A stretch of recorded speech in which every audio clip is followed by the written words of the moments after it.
এর আরবিটা হলো মুত্তাবি, অনুসারী। কি এটা আরবি কি?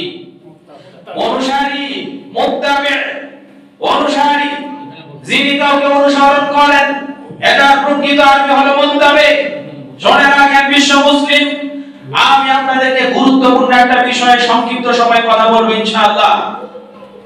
আরবিতে অনুসরণ করার জন্য দুটি শব্দ আছে। কয়টি? দুইটি শব্দ আছে। একটা হলো তাকলিদ আর একটা হলো ইত্তিবা। একটা হলো তাকলিদ আর একটা ইত্তিবা। আমি এই দুটো শব্দের তুলনামূলক পার্থক্য আপনাকে সংক্ষিপ্ত সময়ে একটু শোনাতে চাই। আসেন, বাংলার জমিনে এখানে আরবিক ডিকশনারি আছে, নাম মুজামুল ওয়াফি। মুজামুল ওয়াফি 312 নম্বর পৃষ্ঠা। তাকলিদ শব্দটির অর্থ করা হয়েছে অনুসরণ, নিয়োগদান, জালকরণ। তাকলিদ যখন তাকালিদ বা মুফাআলা থেকে এই ওজনে আসে, তখন এটা হয় অর্থ হয় ঐতিহ্য, প্রথা, রীতি। আমি আপনাকে একটা উদাহরণ দেই। বাংলাদেশে যখন বিবাহ হয়, কি হয়? বিবাহ হয়। মাঝে মাঝে কিছু একেবারে রিমোট এলাকায় বিবাহের মঞ্চে মেয়েদেরকে যখন হলুদ মাখানো হয়, কিছু দাদি, নানি, চাচি, বড় ভাবি, বড় বোন, এরা আবার ওই হলুদ নিয়ে মেয়েদের মুখে মাখায়, গালে মাখায়, পিঠে মাখায়। মাখায় না? এমনও কিছু বেহায়া আছে, এই হলুদ নিয়ে ওই মেয়েটার স্পর্শকাতর অঙ্গগুলোতেও হলুদ মাখায়। অথচ আল্লাহর নবী মুহাম্মদ সাল্লাল্লাহু আলাইহি ওয়াসাল্লাম বলছেন, আন-নিসা কুল্লুহা আওরা, নারী পুরোটাই হচ্ছে কি সতরের জায়গা, পুরোটাই আবৃত, পুরোটাই আবৃত থাকবে। ইজা খারাজাত মিনাল বাইত ইস্তাশরাফা আশ-শাইতান, যখন নারী বাড়ি থেকে বের হয় তখন শয়তান তাকে মনের ভিতরে ইন্ধন যোগায়। তো তারা যে এইভাবে একটা নারী আরেকটা নারীর গুপ্তাঙ্গে হাত দিল, এটা ইসলাম সমর্থন করে? করে না। অথচ এইটাই হলো সমাজের রীতি। এটাই কি? এটাই সমাজের রীতি। তার মানে যে নারীটা আজকে এই রীতিটা অনুসরণ করে, একটা ছোট্ট মেয়ের গুপ্তাঙ্গে হাত দিয়ে হলুদ মাখায় দিল, ওই নারীটা শিখেছে তার আগের নারীর কাছ থেকে, ও নারী আবার তার আগের নারীর কাছ থেকে শিখেছে। এই দেশে হিন্দুয়ানি প্রথা, এই সমাজ, এই প্রথা বাংলাদেশের মুসলিম সমাজে চালিত হয়েছে। এখনো বাংলার জমিনের মুসলিম মহিলারা এইভাবে নোংরামি করে করে মেয়েদের গায়ে হলুদ মাখায়, আবার ছেলেদের গায়ে হলুদ মাখায়। এটা হলো প্রথা। এটাকে ইংরেজিতে বলা হয় ট্র্যাডিশন। অথচ এই প্রথা শরীয়তে চলে না। এবার আসেন, তাহলে এই রকম প্রথা যা শরীয়ত কর্তৃক নিষিদ্ধ, অথবা যার সায়েন্টিফিক কোনো প্রমাণ নাই, অথবা যার দালিলিক কোনো ব্যাখ্যা নাই, এই রকম প্রথার আরবি শব্দটা হলো তাকালিদ। কি এটা? তাকালিদ। তাকলিদের পারিভাষিক সংজ্ঞায় ইসলামী পরিভাষায় এসেছে হুয়াল আমাল বিকাউলিল গায়র মিন গায়রি হুজ্জা। তাকলিদ হলো এমন একটি পরিস্থিতি, এমন একটি কথাকে মেনে নেওয়া, কারো এমন কথাকে মেনে নেওয়া যে কথার পিছনে কোনো আসলি দলিল থাকে না। তাকলিদ হলো কারো কথাকে এমন ভাবে মেনে নেওয়া, এমন কথাকে মেনে নেওয়া যে কথার পিছনে কোনো দলিল নাই। পবিত্র কোরআনে হাকিমের ভিতরে তাকলিদ শব্দটি 4 জায়গায় এসেছে। কফ, লাম, দাল, কাল্লাদা, কালাদা, 4 জায়গায় মাত্রাটি এসেছে এভাবে। তবে একটি জায়গায় এসেছে মানা অর্থে, 2 জায়গায় আসছে মানা অর্থে। সূরা মাইদার 5 নম্বর সূরা মাইদার 2 এবং 97 নম্বর আয়াতে। ওয়া আবিনাল বাইত ওয়াল কালাইদ, এই যে কুরবানির পশুকে মালা পরানো, এই অর্থে তাকলিদ আসছে, এই শব্দটি আসছে। আবার জাবি অর্থে 2 জায়গায় আসছে, সেটা হলো সূরা জুমারের 63 নম্বর আয়াতে এবং সূরা শুআরা 2 নম্বর আয়াতে। ওয়ালিল্লাহি মাকালিদুস সামা, সামাওয়াতি ওয়াল আরদ, আসমান এবং জমিন পরিচালনার চাবিকাঠি কার হাতে? আল্লাহর হাতে। কোরআনে 4 জায়গায় তাকলিদ শব্দটি আসছে। সম্মানিত উপস্থিতি, তাহলে তাকলিদ মানে কি? অনুসরণ করা যেটার পিছনে কোনো দলিল থাকে না।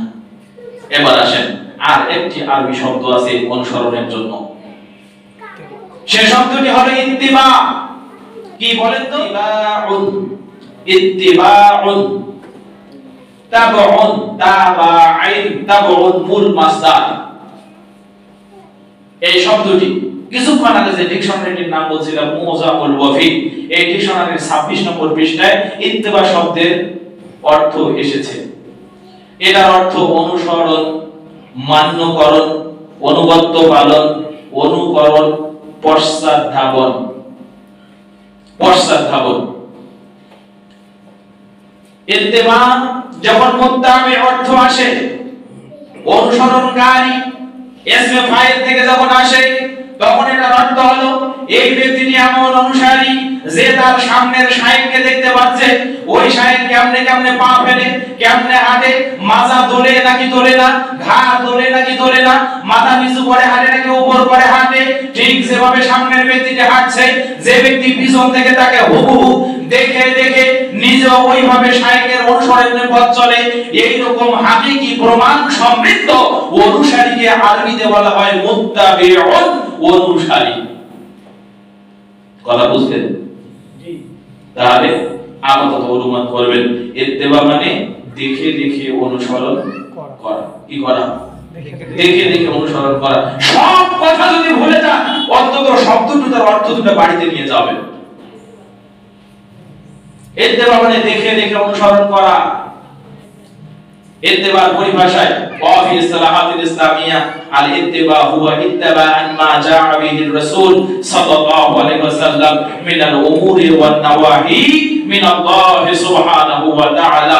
ইত্তিবা হলো তাই আল্লাহ তাআলা রাসূল বিশ্বনবী মুহাম্মদ সাল্লাল্লাহু আলাইহি ওয়াসাল্লাম আদেশ এবং নিষেধের সূত্রিতায় মহান আল্লাহর পক্ষ থেকে যা নিয়ে এসেছে তা অনুসরণ করার নামই হলো ইত্তিবা।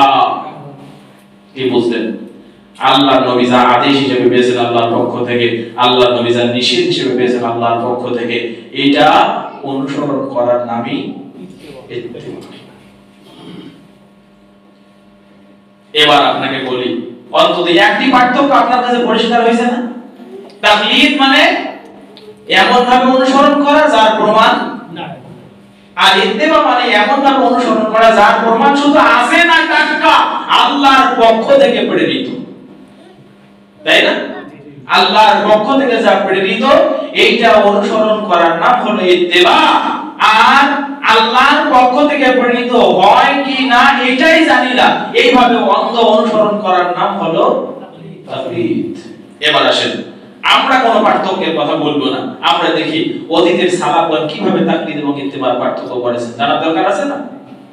এবার আসেন, তাকলিদ এবং ইত্তেবার পার্থক্য প্রদান করেছেন ইমাম আবু বকর মালিকি ফি জামিউল বায়ান ওয়াল ইলমি ফি জামি বায়ানিল ইলমি ওয়া ফাজলিহি, পৃষ্ঠা নম্বর 233, জামি বায়ানিল ইলমি ওয়া ফাজলি, এরকম এক নামে বিখ্যাত একটি গ্রন্থ আছে। এই গ্রন্থের 233 নম্বর পৃষ্ঠায় তিনি বলছেন, আবু বকর মালিকি আল ইত্তিবা ফিদ দ্বীন মাসুকান, যারা রাখো বিশ্ব মুসলিম, ইত্তিবা মানে দেখে দেখে অনুসরণ করা, দলিল সমেত অনুসরণ, এটা দ্বীনের ভিতরে অবধার্য। এটা কি? এটা অবধার্য। এটা না করলে দ্বীন থাকবে না। ঠিক সালাত আদায় করা যেমন ফরজ, তেমনি এই সালাত রাসূলের কাছ থেকে শিখতে হবে, ওইভাবে পালন করতে হবে, এটাও ফরজ। এটার নাম হলো ইত্তিবা। ইমাম আবু বকর মালিকি বলেন, আল ইত্তিবা ফিদ দ্বীন মাসুকান, দ্বীনের ভিতরে ইত্তিবা হলো ওয়াজিব, অবধার্য। ওয়া তাকলিদ মামনুউন, আর তাকলিদ মামনু, নিষিদ্ধ। নিষিদ্ধের আরেকটি সমার্থক আরবি শব্দ হলো হারাম। কি? হারাম। তাকলিদ হচ্ছে নিষিদ্ধ, কিন্তু ইত্তিবা ফরজ। এরপরে তিনি যুক্তি দান করেছেন, লিআন্না তাকলিদ মানাহু ফি শরী'আ আর-রুজু' ইলা কাওলিন লা হুজ্জাতা লিকাইদাতি আলাইহি। এই তাকলিদ হলো এমন কোন ব্যক্তির কথাকে অনুসরণ করা যে কথার পিছনে উক্ত ব্যক্তি কোন আসলি কিংবা নকলি দলিল দাঁড় করতে পারেন না। ওয়াল ইত্তিবা মা সাবাতা আলাইহি হুজ্জা, আর ইত্তিবা হলো এমন অনুসরণ করা যাকে আপনি যে কথাটা অনুসরণ করছেন ওইটা দলিল দ্বারা প্রমাণিত। সুবহানাল্লাহি বিহামদিহি। আমি আপনাকে বলছি, সমাজের কিছু মানুষ এখন আমাদের সালাফিদেরকে ট্যাগ দিচ্ছে, এই তোমরা না আব্দুল রাজ্জাক বিন ইউসুফের অনুসরণ করো, তোমরা না ডক্টর আসাদুল্লাহ আল-গালিবের অনুসরণ করো, তোমরা না অমুক সাহেবের অনুসরণ, শাকির সাহেবের অনুসরণ করো, তোমরা তমুকের অনুসরণ করো, আর আমরা ইমাম আবু হানিফার অনুসরণ করলে তোমরা দোষ ধরো কেন? অথচ সে যে কাজটা করছে ইমাম আবু হানিফা মোটেও ওই কাজটি করে নাই বা বলে নাই। কত কথা আমরা বলতে পারবো। ইমাম আবু হানিফা যদি কিয়ামতের ময়দানে একটু বেঁকে বসেন আর আল্লাহকে যদি বিচার দেন, আল্লাহ আমার নামে যা ওরা চালিয়েছে আমি ওরকম কিছুই করি নাই, ওদেরকে তো করো, নেটা সারছে। ভাই আপনাকে বলছি, যারা এইভাবে বলি আওড়াচ্ছেন, আমরা কোন শাইখের অনুসরণ করি না, আমরা দলিলের অনুসরণ করি। কিসের অনুসরণ করি? দলিলের অনুসরণ করি। আমাদের প্রশ্ন করার মাপকাঠি হলো, হুজুর আপনার কাছ থেকে এই মাসালা আমি জানতে চাই, কোন উসুলে এই মাসালা সাবেত হবে সেই উসুলটি আগে বলেন, সেই দলিলটি আগে বলেন, কোন দলিলে এই মাসালাটি আপনি কিভাবে বলতে চান সেই দলিলটি আগে বলেন। দলিল যখন পাবো তখনই মানবো, নসেদ আপনি আব্দুর রাজ্জাক বিন ইউসুফ হন, আপনি ডক্টর আসাদুল্লাহ আল-গালিব হন, আপনি আমানুল্লাহ আল-মাদানী হন, আপনি ইমাম আবু হানিফা হন, ইমাম মালিক হন, হানাফি, শাফিঈ, হাম্বলি, চার মাযহাবের অনুসারী বড় বড় ফিকহের আলেম হন, আমরা আপনাকে মানি না, আপনাকে জানি না, বরং আমাদের জানতে চাওয়া হলো আমি যে শুরুতে ওযুর শুরুতে বিসমিল্লাহ বলবো আপনার কথাই বলবো নাকি আল্লাহ রাসূল কোথাও বলেছেন সেটা বলেন। আল্লাহ রাসূল বলেছেন। এইভাবে প্রশ্ন করবেন। আমি সবকিছু জানবো না, এটা ঠিক। তার কারণ আল্লাহ আমাদেরকে পূর্ণতা দিয়ে পৃথিবীতে পাঠান কামেল তিনি, পীরে কামেল, ওলিয়ে মুকাম্মেল, কুতুবে রব্বানি, সারা গায়ে চুলকানি আছে না নাই? শুধু লেট্রিন আর পায়খানা ছাড়া ওদের নামের শেষে সব ধরনের টাইটেল লাগানো আছে। ওরা সব কামেল। অথচ কামেল কে? পরিপূর্ণ তিনি হলেন আল্লাহ। সম্মানিত উপস্থিতি, তাহলে আমরা কোন ব্যক্তিকে অনুসরণ করি না, আমরা আমাদের অনুসরণের মানদণ্ড কি? দলিল। হুজুর আগে দলিল দেন পরে কথা কন, আগে দলিল পরে কথা। যেটা পারবো না এক চুল লাগাবো না, দরকার হলে আজকে সময় নেব, কালকে বলবো। কালকে যদি না পাই 1 বছর অপেক্ষা যদি করতে হয় দলিল খুঁজতে খুঁজতে 1 বছর পরে কথা বলবো। তবুও আজকে 10 জন 20 জন কিংবা 10 লক্ষ মানুষের সামনে একটা ভুল কথা বলে বড় হয়ে থাকতে আমরা রাজি নই। এটা হলো ঈমানিয়াত, এটা হলো খুসুসিয়াত। সম্মানিত উপস্থিতি, এবার আরেকজনের পার্থক্য শুনেন। পৃথিবীর জমিনে সবচেয়ে বড় মুহাদ্দিস ইমামে আযম। আমরা তো অমুককে কাউকে কে যে মাযহাব মানে সেই মাযহাবের ইমামকে ইমামে আযম বলে। মালিকিরা ইমাম মালিক রাহমাহুল্লাহকে ইমামে আযম বলে, হানাফিরা ইমাম আবু হানিফা রাহমাহুল্লাহকে ইমামে আযম বলে, শাফিঈরা ইমাম শাফিঈ রাহমাহুল্লাহকে ইমামে আযম বলে, হাম্বলি মাযহাবের মানুষ যারা তারা ইমাম আহমদ ইবনে হাম্বলকে ইমামে আযম বলে। কিন্তু আমরা নিরপেক্ষ দেশের জমিনে একজন শাইখুল হাদিস এসেছিলেন, যার মতো বড় শাইখ হাদিসের হাফেজ এই পৃথিবীর জমিনে দ্বিতীয় আরেকটাও ছিল না। তিনি হলেন ইমাম আহমদ ইবনে হাম্বল। কি নাম? ইমাম আহমদ ইবনে হাম্বল। আমাদের দৃষ্টিতে তিনি ইমামে আযম। কি ইমামে আযম যদি বলতে হয় আহমদ ইবনে হাম্বল রাহিমাহুল্লাহকে বলতে হবে। তার একজন বিশ্ববরেণ্য শায়খ নাম হলো ইমাম আবু দাউদ রাহিমাহুল্লাহ। নাম কি? আবু দাউদ। ছাত্র আর ওস্তাদ। আহমদ ইবনে হাম্বল ওস্তাদ, আবু দাউদ রাহিমাহুল্লাহ হলেন ছাত্র। ছাত্রকে পড়াচ্ছেন একদিন, পড়াতে বলছে, আবু দাউদ শোনো, আল ইত্তিবা আন ইয়াত্তাবা আর-রাজুলু মা জাআ عن النبي صلى الله عليه وسلم وعن أصحابه ثم هو من بعد من التابعين। আবু দাউদ শোনো, ইত্তিবা হলো আল্লাহর নবী যা করেছেন সেটা পালন করা, নবীর সাহাবী যা করেছেন সেটা পালন করা। সুম্মা বা'দা ফিত তাবিঈন, এরপর সাহাবীদের দেখে দেখে তাবিঈগণ যা করেছেন সেইটা পালন করা, এটার নাম হলো ইত্তেবা। কারণ ইমাম আহমদ ইবনে হাম্বল রাহিমাহুল্লাহ বলেন তিন জায়গায় ইত্তেবা করার উৎস: এক নবী, দুই নবীর সাহাবী, তিন তাবেঈ। এরপরে বলছেন ওয়াকাল ইমাম আহমদ ইবনে হাম্বল আইজান লা তুখাল্লিদনি। এরপরে বলছেন আবু দাউদ শোনো, আমি তোমার উস্তাদ, আমি তোমাকে পড়াই, তোমার ধারণা যেন এমন না হয় যে আমার উস্তাদ যা পড়ায় সব ঠিক, আমার উস্তাদ যা বলে সব ঠিক। তুমি যেন আমাকে অন্ধভাবে অনুসরণ না করো। ওয়ালা তুকাল্লিদ মালিকান ওয়ালা সাউরি ওয়ালা আউজাঈ। খবরদার ইমাম মালিকের অন্ধ অনুসরণ করবে না, চোখ বুঝেই বলে দিবে না ইমাম মালিক যা বলেছে সব ঠিক, চোখ বুঝেই বলে দিবে না ইমাম আউজাঈ যা বলেছে সব ঠিক। বরং ওয়াখুস মিন হাইসু আখাযু, তুমিও সেখান থেকে গ্রহণ করো যেখান থেকে তারা গ্রহণ করেছে। কি বুঝলেন? তুমি ওই জায়গা থেকে গ্রহণ করো যে জায়গা থেকে তারা গ্রহণ করেছে, মানে আমি ইমাম আহমদ যেখান থেকে গ্রহণ করেছি। কি সেটা? কোরআন এবং হাদিস। ইমাম আবু হানিফা এমন কথা বলেছেন, কোন মানুষের জন্য জায়েজ নাই আমাদের কথাগুলোকে গ্রহণ করা যতক্ষণ পর্যন্ত তারা না জানবে যে আমরা কোথা থেকে গ্রহণ করেছি। ইমাম মালিক রাহমাহুল্লাহ একটু ব্যতিক্রম করে এই কথাটাই বলেছেন, কোন মানুষের জন্য জায়েজ নাই আমাদের কথাগুলোকে অন্ধভাবে গ্রহণ করা যতক্ষণ পর্যন্ত তারা না জানবে আমরা কোথা থেকে গ্রহণ করেছি। এখান থেকে আমরা পাইলাম ইমাম আহমদ ইবনে হাম্বল বলেছেন তোমার জন্য উচিত নয় আমার কথা নির্দ্বিধায় নিঃসংকোচে নিশ্চিন্তে গ্রহণ করা যতক্ষণ পর্যন্ত তুমি না জানবে আমি কোথা থেকে গ্রহণ করেছি।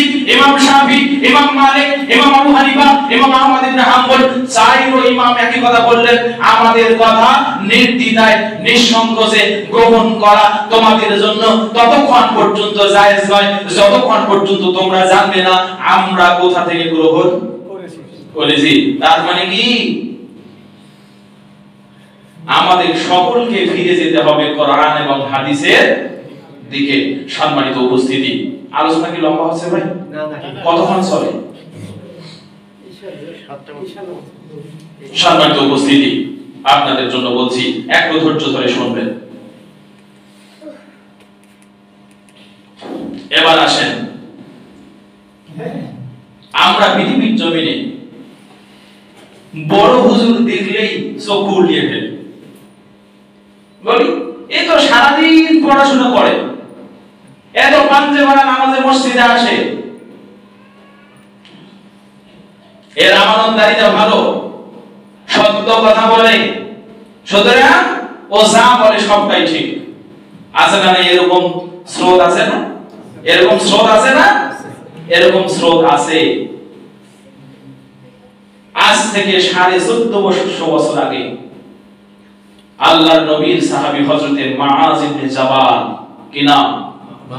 মুআয ইবনে জাবাল রাদিয়াল্লাহু তাআলা আনহু, তিনি আপনাদের এই স্রোতের মাথায় ভাটা দিয়েছেন, আপনাকে বেঁধে দিয়েছেন।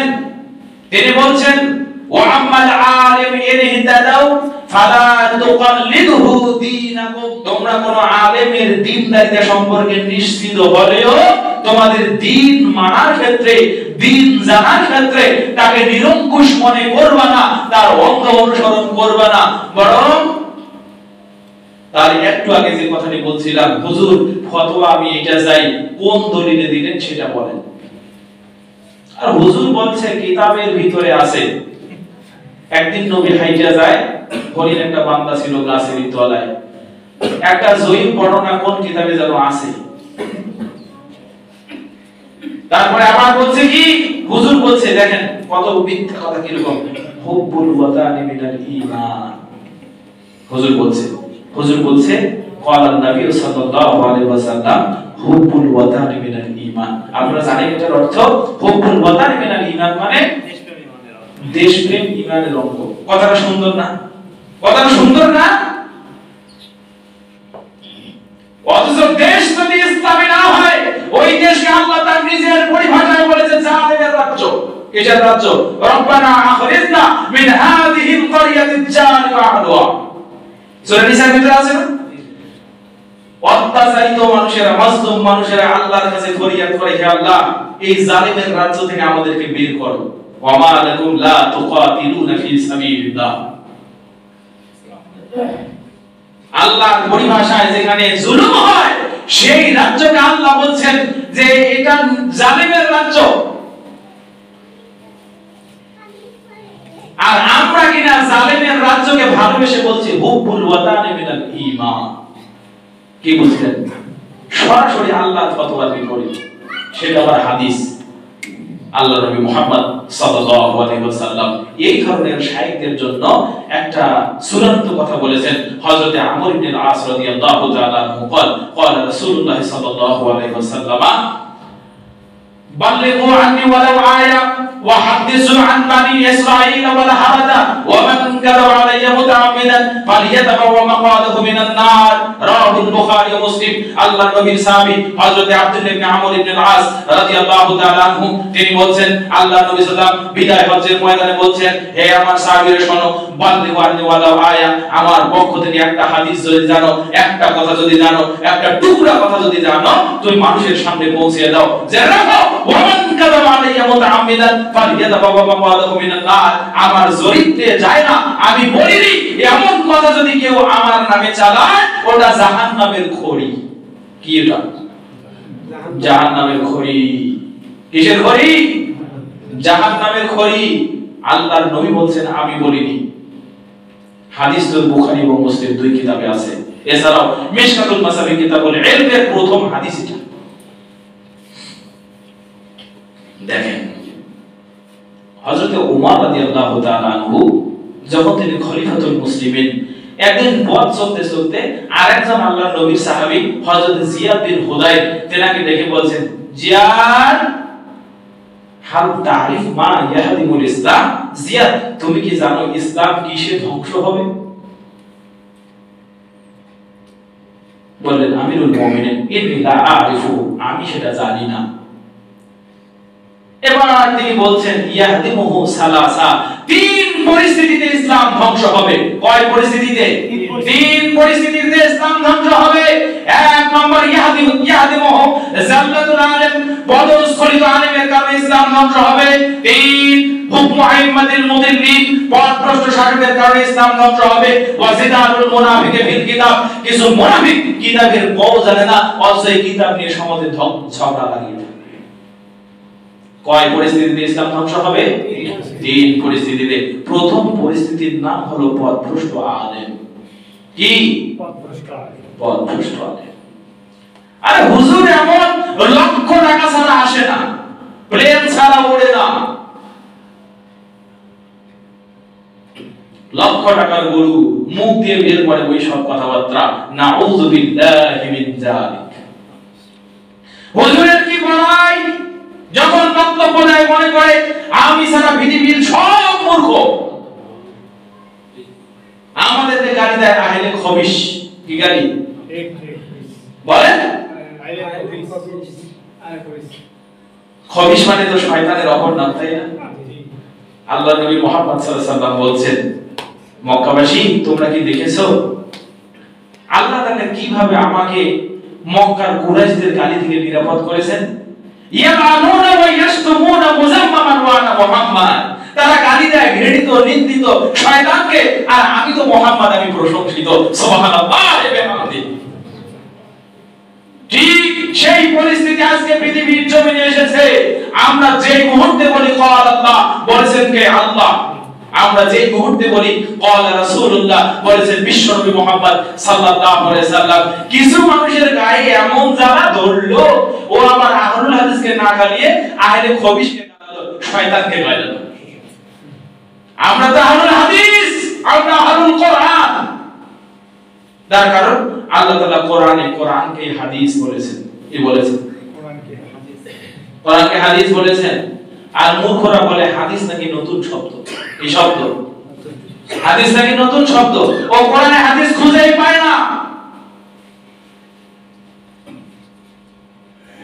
কোরআনে প্রায় 10 জায়গায় আল্লাহ তাআলা কোরআনকে হাদিস বলছে। কোরআনে হাদিস শব্দটি 10 জায়গায় আছে। কয়েকটি জায়গায় আল্লাহ তাআলা কোরআনকে হাদিস বলেছে, আবা বিহাদাল হাদিস আনতুম মুদহিনুন, এই হাদিস ছাড়া তোমরা আর কোন হাদিসের দিকে আত্মসমর্পণ করবে? এই হাদিস মানে কি? আল্লাহর কথা, কোরআন।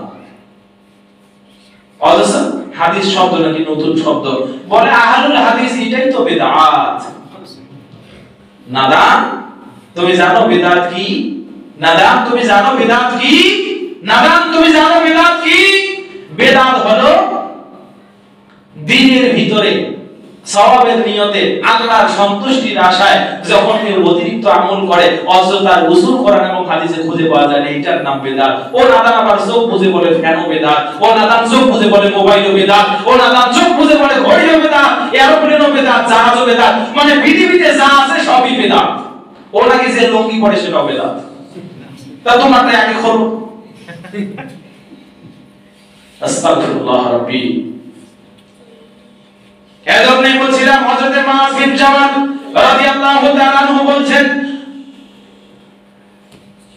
ওয়া আম্মাল আলিমু ইনহিতাদা ফালা তুকাল্লিদহু দীনাকুম, আলেম যদি তোমাদের কাছে দ্বীনদার বলে সাব্যস্ত হয়, খবরদার দ্বীন মানার ক্ষেত্রে তাকে নিরঙ্কুশ মনে করবা না। তার কারণ পৃথিবীর সব মানুষ ভুলও করে আবার ঠিকও। ইন্নাল মুস্তাহিদা ইউখতি আও ইউসিব ইযা আসাবা ফালাহু আজরান ওয়া ইযা আখতা ফালাহু আজরুন। মুস্তাহিদ গবেষণা করতে করতে ভুলও করে ঠিকও করে, তো যখন মুস্তাহিদ ঠিক পদ্ধতিতে পৌঁছায় উসুল হলো সে দ্বিগুণ সওয়াব পায়। আর যখন মুস্তাহিদ গবেষণা করলো কিন্তু সঠিকটা বের করতে পারলো না, তখনও গবেষণা করা এই পরিশ্রমের জন্য তার জন্য মূল সওয়াবটা থেকে যায়। তাহলে আমাদের প্রশ্ন করার পদ্ধতি কি হবে? আমরা কি জুব্বা দেখেই বলে যাব, নাকি সে by the basis of Quran and hadith এর উপরে কথা বলছে কি বলছে না সেটা দেখো। অবশ্যই আমাদের প্রশ্ন করার উসুল হলো হুজুর যা বলবেন দলিল সমেত বলেন, দলিল না বললে মানতে রাজি নয়।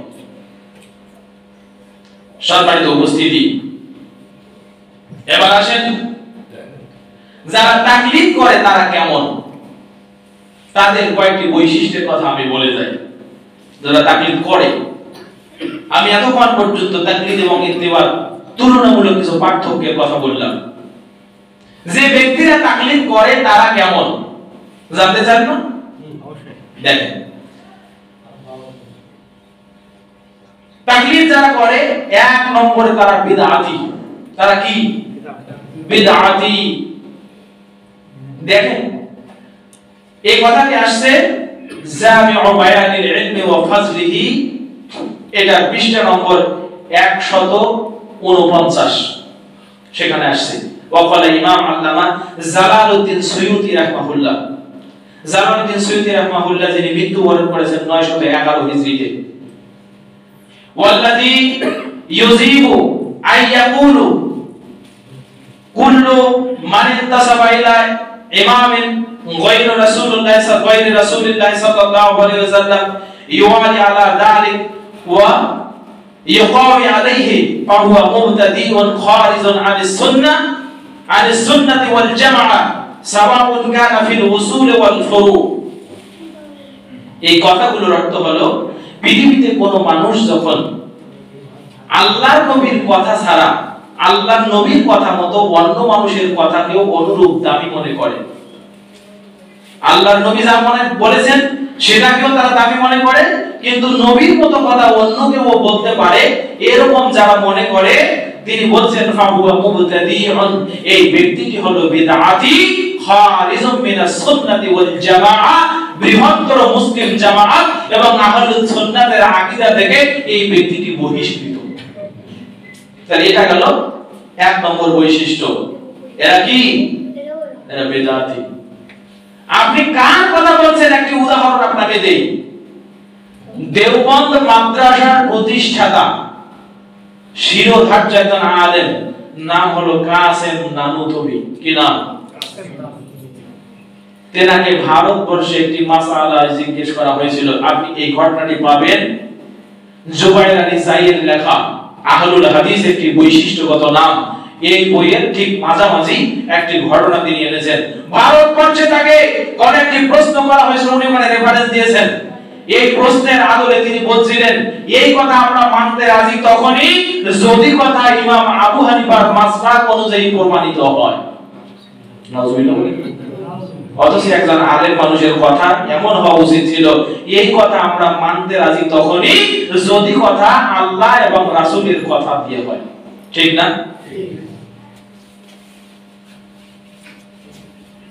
এমন চক্রান্ত পৃথিবীর জমিনে হয়। বড় আলেম নিঃসন্দেহে ইসলামের অনেক খেদমত তারা করে গেছেন, কিন্তু তাদের এই সমস্ত কথা যখন আমরা কিতাবে পড়ি, বইতে পড়ি, তখন মনে হয় মন থেকে শ্রদ্ধার ঘাটতি হয়ে যায় না? যায় না? যায়। অথচ নহিব্বুহুম ফিল্লাহ, আমরা তাদেরকে আল্লাহর উদ্দেশ্যে ভালোবাসি। জাযাহুল্লাহু আহসানাল জাযা ফিল আখিরাহ, আল্লাহ তাআলা তাদেরকে আখিরাতে উত্তম প্রতিদান দিন। আমিন। তাদের উপকার আছে। কিন্তু সেই মানুষগুলো যখন এইভাবে অন্ধত্বতার সাথে ইমাম আবু হানিফাকে দ্বীনের নিরঙ্কুশ মানদণ্ড মনে করেছে, তখনই আমাদের কথার তীর না চলে আমরা পারি না। একজন আলেম কেন একজন সাধারণ মানুষের কথা এটা হওয়া উচিত, আমি কথাটা মানবো যদি কথাটি আল্লাহ এবং রাসূলের কথার মতো কথা দিয়ে যদি হয়। তা না, আপনি কেন বলতে গেলেন যে মসজিদের ইমাম সাহেবের কথার মতো করে মানব? সম্মানিত উপস্থিতি, দ্বিতীয় নম্বর বৈশিষ্ট্য, মুকাল্লিদ সে আলেম হয় না, সে জ্ঞানী নয়। এর কথার উপরে উম্মতের ইজমা আছে। ওয়াকালা ইমাম ইবনুল কাইয়্যিম আল জাওজি, ইযা কানাল মুকাল্লিদ লাইসা মিনাল উলামা বিইত্তিফাকিল উলামা ফি জামানিনা, আমাদের জামানার, আমাদের দেশীয় মুস্তাহিদ আলেমদের গবেষণায় একত্ব ইত্তেফাকের ভিত্তিতে এই কথা প্রমাণিত, যারা মানুষকে অন্ধ অনুসরণ করে, ওর শরীরে যত বড় লম্বা দুব্বা থাক, টুপি থাক, যত যাই থাকুক না কেন, ওটা কোনো আলেম নয়। সম্মানিত উপস্থিতি, ইমাম নববীর আরেকটি বক্তব্য উল্লেখ করে ইমাম আল্লামা হাফিজ যাহাবী রাহিমাহুল্লাহ। তিনি বলছেন কি, মা ইয়াতাকাইয়াদু বিমাযহাবিন ওয়াহিদিন ইল্লা হুয়া কাসীরুন ফিত তামাক্কুন মিনাল ইলমি কা'আকসারি উলামা'i ফি জামানিনা আও মান হুয়া মুতাআসসিবুন। যে ব্যক্তিরা তাকলিদ করে তারা হলো অথবা একটি মাযহাবকে দ্বীনের ভিত্তি হিসেবে ধরে অনুসরণ করে। ইমাম হাফিজ আয-যাহাবী রাহিমাহুল্লাহ তিনি তার কিতাবে সিয়ারুল আলামিন নুবালা 14 নম্বর খণ্ড 491 পৃষ্ঠায়, 14 নম্বর খণ্ড 491 নম্বর পৃষ্ঠার ভিতরে কথা বলছেন, যার যে ব্যক্তি নির্দিষ্ট একটি মাযহাবকে তাকলিদের ভিত্তিতে অনুসরণ করে, সে হয় দ্বীনের ক্ষেত্রে অলস, জ্ঞান চর্চায় তার কোনো অগ্রণী ভূমিকা নয়। আর তিনি এই কথা আবার বাড়িয়ে বলছেন, কা'আকসারি উলামা ফি জামানিনা, আমাদের দেশের অধিকাংশ আলেম যেমনটা করে, দেশের অধিকাংশ আলেম নির্দিষ্ট মাযহাবের অনুসরণ করে। আও মান হুয়া মুতাআসসিবুন, অথবা সে হয় পক্ষপাত দুষ্ট। কি দুষ্ট? পক্ষপাত দুষ্ট। যতই কোরআন বলেন, যতই হাদিস বলেন, ওর লক্ষ্য হলো আমার মাযহাবে আছে না নাই। যদি আছে তাহলে ঠিক আছে, যদি নাই, কোরআন হাদিস কম, আমার বাবা কি বলছে সেটাই কম। পক্ষপাত দুষ্ট মানুষ কলিজাটা খালেস করে, কলিজাটা পরিষ্কার করে, সে কখনো আলেমদের কথা শুনতে পারে। সম্মানিত উপস্থিতি, এরপরে আরেকটি মজার কথা বলছেন ইমাম আল্লামা আব্দুল বার আল আন্দালুসি রাহিমাহুল্লাহ, জামিউ বায়ানিল ইলমি ওয়া ফাজলিহি, খণ্ড নম্বর 2 229 পৃষ্ঠায় এই কথাটি এসেছে। ওয়াকালা হাফিজ আব্দুল বার আল আন্দালুসি রাহিমাহুল্লাহ, লা ফারকা বাইনা মুকাল্লিদিন ওয়ালা বাহিমাতিন, তিনি বলছেন যারা মুকাল্লিদ তারা পশুর মতো। কিসের মতো?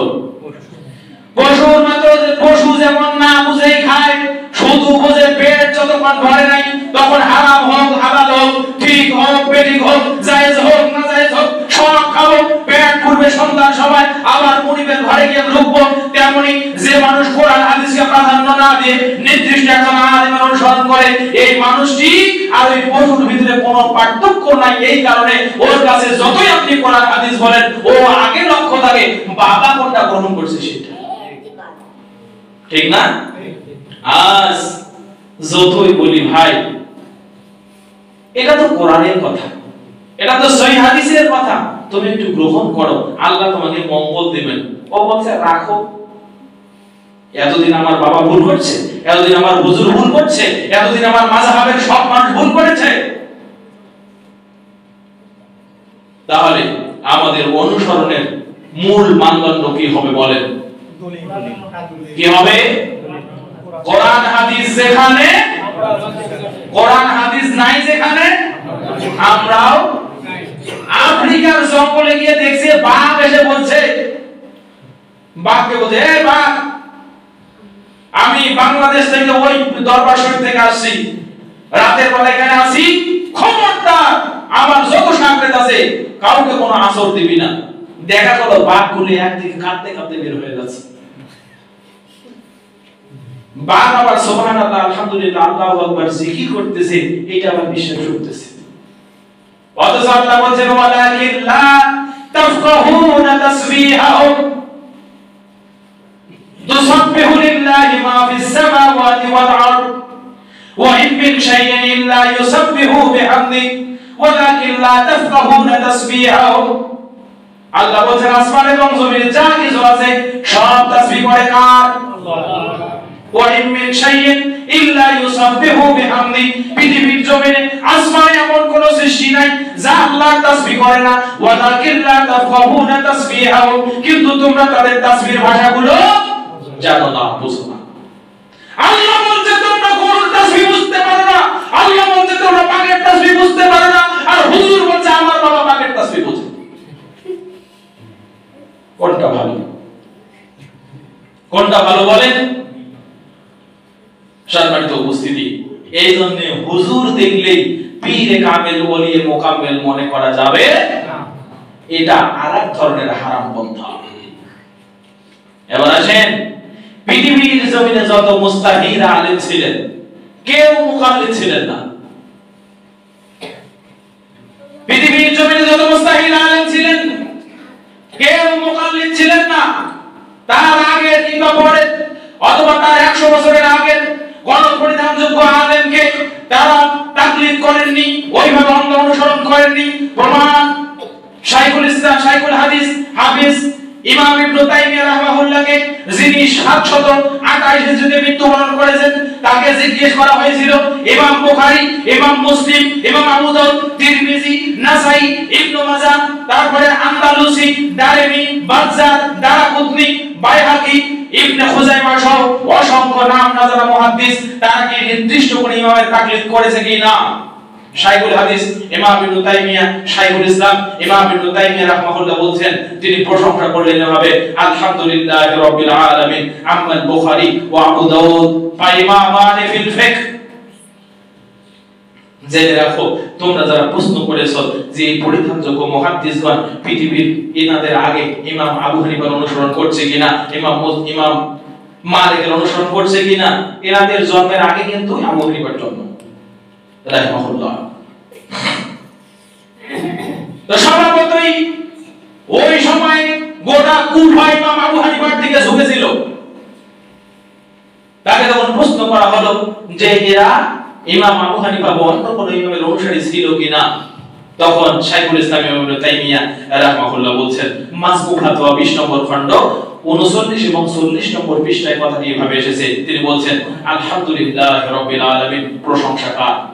প্রশংসা আল্লাহর। আম্মাল বুখারী ওয়া আবু দাউদ ফা ইমামান ফিল ফিকহ, ইমাম বুখারী এবং আবু দাউদ এরা ছিল ফিকহের আলেম, ফিকহের ইমাম,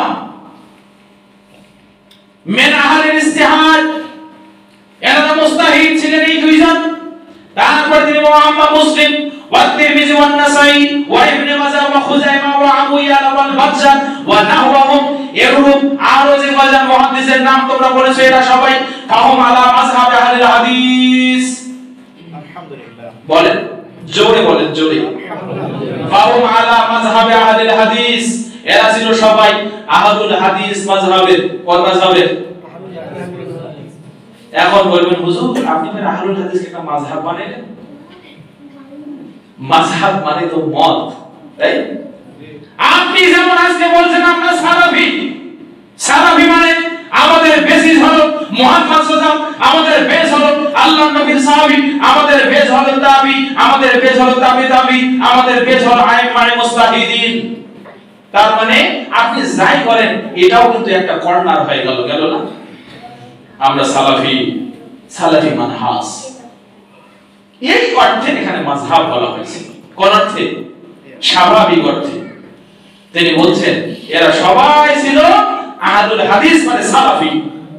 বাংলাদেশে সালাফি বলতে কাকে বোঝায়? আহলুল হাদিসকে বোঝায় না? আহলুল হাদিসকে বাংলাদেশে সালাফি বলতে হবে। এরা সবাই ছিল সালাফি। না বোঝেন স্পষ্ট করে বোঝেন, এরা সবাই ছিল আহলুল হাদিস। এরপরে লাইসু মুকাল্লিদিন বিওয়াহিদিন বিআইনিহি মিনাল উলামা, তারা তাদের জামানায় কোন আলেমের মুকাল্লিদ মানে অন্ধ অনুসারী ছিলেন না। ওয়ালাহুম মিনাল আইম্মাতিল মুস্তাহিদিন আলাল ইতলাক, মানে ইমাম বুখারী এবং ইমাম আবু দাউদ বাদে এই যে মুহাদ্দিসদের নাম আমি বললাম এনাদেরকে ইমাম আমাদের শাইখুল ইসলাম ইবনে তাইমিয়া বলছেন যে এনারা মুতলাকে আম ছিলেন না, মুস্তাহিদে আম ছিলেন না, মানে এক কথা মৌলিক দ্বীনের মৌলিক গবেষক মুস্তাহিদ আলেম ছিলেন না, বরং কিন্তু তারা কি ছিলেন? আবার তারা অন্য কারো অন্ধ অনুসরণও করেন না। সম্মানিত উপস্থিতি, এরপরে বলছেন আল্লামা জালালউদ্দিন সুয়ুতী রাহিমাহুল্লাহ আরো অন্তত 30 জন মুস্তাহিদের নাম, ফকির নাম, 30 জন ইমামের নাম, মুহাদ্দিসের নাম বলে বলছেন মা মিন হাউলাই আহাদুন ক্বাল্লাদা ইমামান কানা ক্বাবলাহু, এদের কেউ তাদের পূর্ববর্তী কোন ইমামের তাকলিদ করেন নাই। সম্মানিত উপস্থিতি, তাহলে আমি আমার আলোচনায় কয়েকটি বিষয় আলোচনা করেছি। এক, তাকলিদ এবং ইত্তেবার তুলনামূলক পার্থক্য করেছি। দুই, পৃথিবীতে কারো তাকলিদ করা যাবে না যদিও সে দিনদার হয়। তিন, তাকলিদ যারা করে তারা কেমন। চার, পৃথিবীর পরিধানযোগ্য মুহাদ্দিসগণ কারো তাকলিদ করেছেন কিনা। আলোচনা বুঝেছেন? এইভাবে দ্বীনের উপরে টিকে থাকতে পারবেন না ইনশাআল্লাহ।